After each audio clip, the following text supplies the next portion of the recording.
বৈষম্য বিরোধী ছাত্র আন্দোলনের চট্টগ্রামের অন্যতম সমন্বয়ক খান তালাত মাহমুদ রাফির বিয়ের খবর সামনে এসেছে। সোমবার 17 মার্চ সন্ধ্যা 7টার দিকে নিজের ভেরিফাইড ফেসবুক আইডি থেকে একটি পোস্ট দিয়ে বিয়ের বিষয়টি নিশ্চিত করেন তিনি। রাফি তার পোস্টে লেখেন, আলহামদুলিল্লাহ, নতুন যাত্রায় আপনাদের দোয়া একান্ত কাম্য। তবে কোথায় বিয়ে করেছেন সে বিষয়ে তিনি কিছু জানাননি।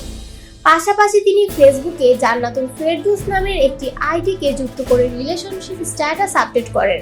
রাফির এই পোস্টের পর থেকে সামাজিক যোগাযোগ মাধ্যমে আলোচনা শুরু হয়।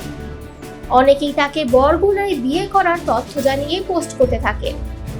অপরদিকে জান্নাতুল ফেরদৌস নামের ওই ফেসবুক আইডিতেও দুজনের একটি ছবি শেয়ার করা হয়।